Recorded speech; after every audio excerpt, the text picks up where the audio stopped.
Hello, and welcome to Red Rock Relationships, a podcast about communication. Let's unpack the relationships that we encounter in our daily lives and learn about what makes them tick. And now your host for Red Rock Relationships, Dr. James B. Stein. Yeah, let's do some of that unpacking indeed. I'm getting right back into the swing of being on this podcast. I was a little bit nervous that with all the new fun stuff in my life that this would become a burden, but it's very much stayed something that I'm looking forward to doing on most Fridays. We are continuing our conversation on relational maintenance. We are gradually getting more and more specific, more and more micro, and to help me do that specifically, to help me talk about the role in social media, the role that social media plays in relationship development and maintenance, I'm really excited to welcome for the very first time to the program, Dr. Anisa Rohadiat. Thank you so much for joining. Thank you for having me. I'm very excited. Of course, and it's been quite some time since we've chatted about communication. I think the last time we physically crossed paths was, what was that, ICA 2017 in San Diego? Yes, it has been a while, hasn't it? Funny how that I had just gotten my first dog, and now I have a second dog. That's how I measure time in dogs. Well, Peter, right? I think that was the first dog. Yeah, there's Jeter, and now there's Goose. Goose! Oh wow, that's nice. Yeah. So they're good boys, and they're all over my social media accounts, which is of course what we're going to be talking about today. But of course, I think we're going to be talking a little bit more about the human element of social media. So, since this is your first time on the show, I'm hoping you can just give us a really brief introduction, who you are, what your academic lineage is, and what you're currently studying.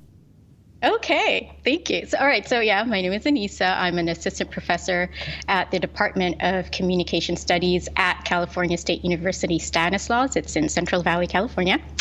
And my research interest is actually at the intersection of communication technology, identity, and culture. And I have an ethnographic focus on a particular population, mainly individuals who identify as belonging to the Islamic faith or Muslim users of social media who reside in North America. I'm also interested in how people use technology in close relationships in general. And I was actually introduced to online dating research after taking a course by the incredible Dr. Stephanie Tong. And then I got roped into the Tong research team, right? So Dr. Tong is my graduate advisor and mentor. She still mentors me. Shout out to Smart Labs and the Tong research team at Wayne State University's communication department. So I'm very excited to be here and grateful for the opportunity to just share some stuff that I enjoy learning about, exploring with everyone today. Heck yeah. And of course, you are a guest on the show at the recommendation of Dr. Tong. I don't know if you knew that. I reached out to her to ask her if she wanted to do a different episode, and she was like, by the way. So, and we've had other Tong students on here. Soon to be Dr. Rob Matheny has made an appearance on here as well. So it's all ASU and Wayne State on this show. That's just trying to get away from it, but we just can't do it. Go Warriors. Yeah, well, you know. What do we say? Fork 'em. Anyway, let's get to the topic at hand. Social media has become an abundantly important element of relationship development, maintenance, and in some cases, disillusion. In earlier episodes of this podcast, we've talked about Tinder and Bumble and kind of ways to help present yourself, but it was a much more tertiary, a much more broad, sweeping discussion of it. So I want to get a little bit more specific in this episode, and I want to start by just gauging, in your opinion, I want to hear, what do you think are the most important or the most influential social media applications when it comes to something like relational development or relational maintenance? Ooh, okay, that's a great question. Well, I'd approach this by first looking at what or how folks use communication technology more broadly, including social media and social network sites. So broadly speaking, most of our social media use pertains to maintaining existing relationships, right? So, and that includes not just strong ties, but also weak ties. And in that respect, studies have demonstrated that Facebook is one of the more popular platforms for relational maintenance of existing ties.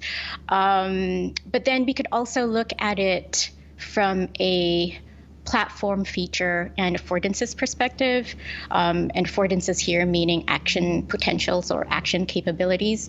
And so overall, the social media platforms allow us greater flexibility in communicating with one another directly, and certain affordances like asynchronicity, for example, is proven to facilitate communication among folks who are geographically apart and in different time zones. So think of folks who are in military deployment abroad, and how they communicate with their family members. Another example would be romantic couples who are in long distance relationships. So there's something to be said there too.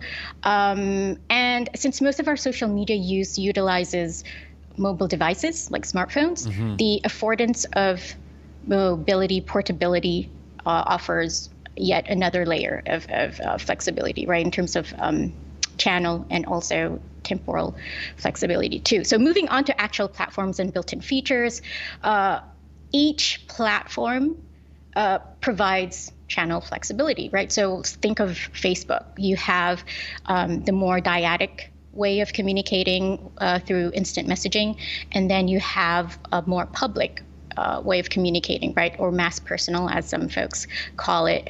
And this includes commenting, public comments, right, commenting on people's posts, wall posts, and so forth. And so folks have used, like within one platform, you can use various channels. So going back to your question about like what kind of social media apps are most important, well, I think a better approach would be to actually look at just the idea of social media in general from, like a more platform and affordances perspective, because that would allow us kind of like more detailed insights. Oh, no, you're telling me it depends? It depends. Oh, yes. no. That's it's the theme, actually, James. That's going to be a theme. This it's almost like it depends is like the mantra of every single communication professor I've ever met. That's crazy. Okay, I will let you get away with that one because I do agree it's definitely relationship specific. I would also argue, and this is totally speculative, I would argue it's also generation specific. I think that certain generations are more prone toward things like, when I think about like millennials, like we love Instagram and Snapchat. When I think about Gen Z, they are TikTok gang, and then Gen X and Boomer are a little bit more Facebook heavy. That's true. So it depends. I'm okay with that. I am okay with that. Let's talk about some of those like specific actions that you were discussing briefly there. Mm-hmm. What are some of the ways in which people make use of their various media channels to construct relationships, or like if there's an existing relationship, how do they maintain it? Or if they have to, how do they push people away using social media? Okay. Yeah. So I think social media, one of the characteristics or like one of the advantages of using social media is that it facilitates relational maintenance of larger networks, right? So it's there, it's visible, and also it facilitates the exchange of relational maintenance messages, like supportive messages, and like those birthday greetings and whatnot, right? So there's that. I think the main element that's interesting about social media is the extractive aspect, like in terms of information that is available. So in the initiation stage, for example, when, high uncertainty, things are unpredictable, we don't really know, the other person, what social media provides is actually extractive information. So we get to find out about our romantic potentials or like potential friends through their social media activity, right? And we can do so with little investment in a way, right? Because like it's there. You just need to kind of maybe look up their username. But then once you're there, or once you exchange usernames, then you are able to access all these information about the individual. So And that would allow you to also find out whether or not you have some commonalities, right?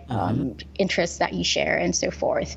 And if there's chemistry there, then usually is followed up by relational development.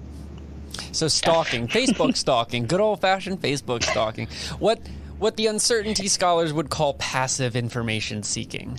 Yes. I like it. Yeah. But what about the relationships that we've already got? What unique features does social media offer us in terms of developing or maintaining those relationships? So I guess when it comes to like coming together, especially the experimenting stage, if we follow the stage model, right, of relational development, social media can be helpful for gaining social network support, I guess, and in that sense, and just other aspects of the development process. An example of this may be like going Facebook official or Insta official, and tie signaling, right? So that's an aspect too. When you are engaging in a mediated form of nonverbal signaling to folks that, hey, you're in an exclusive relationship, or you're hanging out with certain individuals more frequently than others, and so forth. But extractive information, going back to that topic too, that is helpful as well for relational maintenance, in the sense that it creates this or it facilitates the ambient awareness. Like there's this concept about ambient awareness, where it's really just an awareness of the other person, and this is met through repeated exposures to fragments of personal information, which we see on the news feed of Facebook or other social media platforms, right? So it allows that sense of like, hey, we're connected, social connection, I guess, in a way. So we, despite distance, despite maybe time zone differences and what have you, you still feel as if like you're a part of your social network's lives by looking at the updates, right? Yeah. Interesting. Yeah, I'm picturing like a metaphorical puzzle, and it's like, a lot about these folks, right? You've put together most of that puzzle, and then you're able to take like the pieces of their media presence and use that to fill in the gaps of that puzzle. I've never really thought about it like that. That's a really interesting way of categorizing relationships. That's nice. Yeah. Are you ready for the hard questions? Oh, okay. Let's do this. Okay, so let's talk about things from a more dyadic perspective, from like a couple standpoint. Let's say we're in a relationship. This is what I do with my students. I say, okay, it's magic powers time, and then I go, boom. We're all in a committed exclusive relationship, and just like that, my magic powers have created that situation.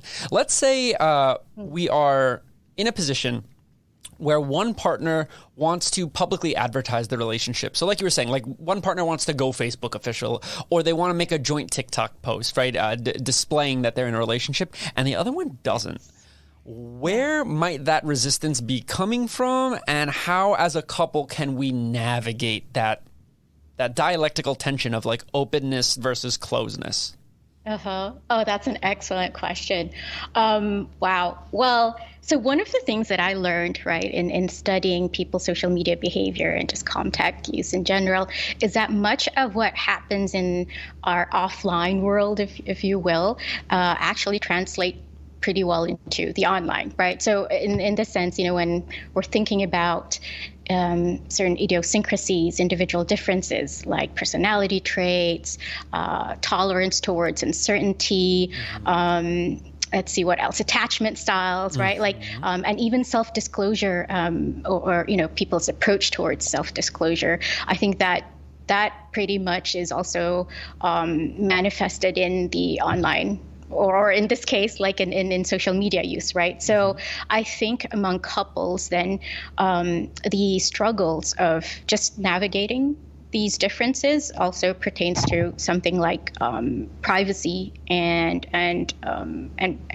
going public, right? So I did some reading in terms of like dialectics, and I was like, okay, it seems as if that I think the source of resistance would be more from a contextual dialectic viewpoint. And again, this relates to the whole public versus private, right? Because, and I'm sure you're more aware of like this dialectic.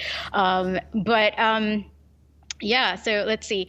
In terms of the tension of keeping the social interaction within a relationship private versus advertising it to not advertising, but like no, I love it. That's the word I have in my notes. Advertise. I like it.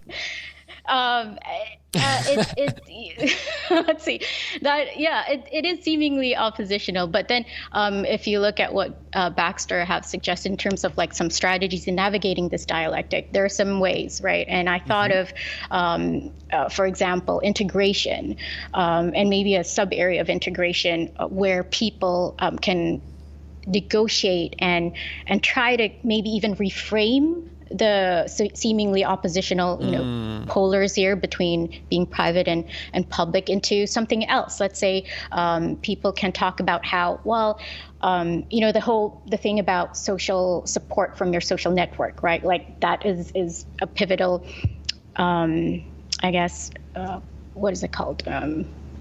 Not dynamic, but it's something that could facilitate relational development, right? Being, like having your friends be in support of your relationship, and so maybe the discussion could be framed along, like, hey, this is one way of just getting folks to know about the fact that we're going exclusive without having to do anything else, right? It's pretty simple. You can use, in that sense, you can use, a particular platform. And that brings me to the next point. So in terms of negotiation, there are so many ways of going public or going Facebook official, right? So you have, definitely you can change your relational status, but then folks may notice too, like the images that you post include new significant others, right? And so that needs to be discussed as well, like whether or not your partner is okay with that. And maybe there are certain aspects, right, certain things that that may not be posted, and that's again something that you need to coordinate with, and just discuss it through. So the platform as well, like which platform, the privacy settings, right? Because like you can set that as well when you post about when you just make a social media post, right? You can adjust that. So I think those are some of the things that came to mind when it comes to like, okay, how do we navigate that, and what could be the source of that tension? That's interesting. So I'm hearing from you, it's like there are explicit ways in which you can advertise your relationship, like going Facebook official or like making a formal announcement like guess who's in a relationship, which is very cringy and also all over TikTok, like people doing that for the cringe. Right. And then you can do more implicit things like when you were just saying that last bit about controlling the privacy of your post, the first thing that I thought of was on like Snapchat and Instagram, you can make it so that only close friends see this, right? So it's like, I'm going to advertise my relationship in a story only to my close friends, see how they react to it, and then maybe eventually you can work your way up toward a more public presentation. That's a good strategy. And I think that if there's one partner who's resistant to that, it's a good way to navigate that resistance, right? Starting small instead of like opening up with like, a 75-foot 3-point jump shot. Maybe you start with a layup. Yeah, absolutely. But most importantly, like you do have to talk it through, right? Absolutely. Make it a part of the relationship talk. It might be awkward, but it's necessary because it is part of establishing boundaries and whatnot, right? So this is not an individual decision. That's part of being in a relationship, right? You need to make couple decisions. Okay. On the other hand, breakups. I believe it was the great William Shakespeare who asked, to block or not to block? What do we gain when we exit a relationship? What do we gain by blocking our ex, and what, if anything, are we losing out on when we do that sort of damage control? Ooh, yeah. So in terms of blocking or not blocking, I thought of this as, again, contextual, right? Now, if from the point of view of, let's say, a woman in a relationship that is, maybe toxic or even abusive, then maybe blocking is the only way, right? Like that's the most effective way to get out of a relationship. But that aside, what's interesting is that the research actually suggests, and this is primarily for college student populations, they found that 80% of college students remain friends on social media. So they're not unblocking, they're not unfriending, right? So they remain friends. And I thought of this, and I'm wondering, like, why could that be the case? Well, it might be because of certain characteristics of social media, right? Certain advantages, in this case, maintaining weak ties. And so maybe some folks are happy with the prospect of maybe down the line, reigniting old flames, or maybe just connecting, because you never know, right? Like you might be the job market, and then like in terms of like just usual networking concerns and whatnot. So that's that. And in terms of like, if you were to block that, if you were to engage in blocking, then you would remove yourself from that possibility, right? It makes me think about, are you familiar with back burner relationships? We've talked about it once or twice. Like those like those platonic relationships that like we keep because like, and like they're perfectly innocent on paper, right? But we have in the back of our mind, we're like, maybe. So right. That's what that's the first thing I think of. We need to do an episode on back burners. Maybe I'll do. I have one opening left, so maybe we'll do that. Ooh, that would be interesting. Yeah, absolutely. No, but I think you make a really good point there, like about the those long-term benefits, those social benefits, and also the benefit of like, well, I don't want people to think that I'm the crazy ex who blocked my partner. But I do think that it's important to clarify that if you're in a relationship that features like abuse or toxicity, sometimes blocking is the right thing to do. And if you're being blocked, you might just want to, just respect, right, the boundaries that the other person has set, even though it might hurt. Yeah. That and being ghosted, right? Because there's no closure, but that's a whole different discussion. But and then I wanted to also mention, like in terms of the research out there, it also suggests that women and sexual minorities are more likely to engage in blocking or unfriending behavior, and so there's some dynamic going on there too. I believe that. Yeah, there's probably a lot of victimization that's going on, perhaps unintentional, right? Like this idea of like pursuing and then continuing to pursue and then continuing to pursue, and it can be very off-putting.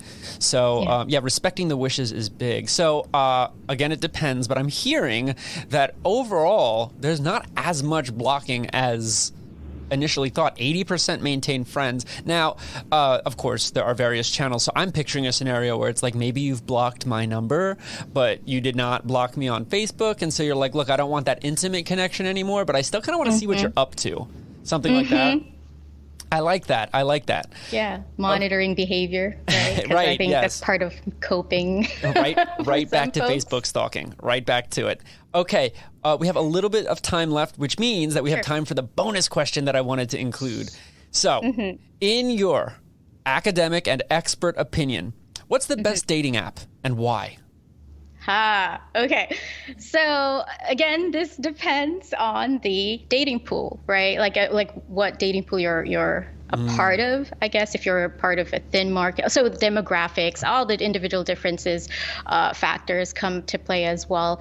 It really depends. And also it depends on your relational goals, because you have, you might be looking into casual relationships, right? Like, or maybe you're open to, you might start off as looking for a casual relationship, and then you're open to long-term relationships. I don't know, but like it all depends, right? But the big dating apps out there, like Bumble, for example, is pretty popular among women for certain features, right? Like certain platform features, I think. And then OkCupid, you have the usual. But what interests me most is actually platforms that are not designated as a dating app, but people are using the platform or appropriating it for dating purposes. Like, I don't know if you're aware of Social Audio. There's a platform called Clubhouse. Oh, yes. Oh, my God. Yeah, things I've heard about Clubhouse. Yeah. I need to hop on it. So it's interesting. Yeah, people are setting up rooms called like shoot your shot rooms. And then I guess it's a way to kind of to reduce uncertainty by hearing what the potentials have to say on certain issues, right? And it's not as apparent as a dating app or a dating website. That is interesting. Dating appropriation. I like it. I don't, but I do. Well, all right. That's actually going to end our time. Thank you so much, Anissa. It was awesome to talk to you about all this awesome stuff. Thank you so much for having me. It was really, it was nice. Good. I'm glad. And of course, in the vein of what we were just discussing in terms of the ability to manage things, next week we'll have Dr. Sami Shabib back on to talk about secret keeping and boundaries. So until then, I wish everybody a really happy, healthy week. Stay tuned and keep those relationships healthy.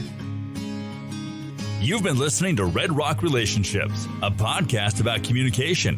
Thank you so much for giving us some of your time. If you'd like to be on the show or have questions for us, please send us an email to redrockrelationships@gmail.com. You can also find us on Facebook, Instagram, Twitter, Spotify, or wherever you listen to your podcasts. Just search Red Rock Relationships. Thank you again. And remember, it all begins with good communication. This has been a production from A Podcast Studio.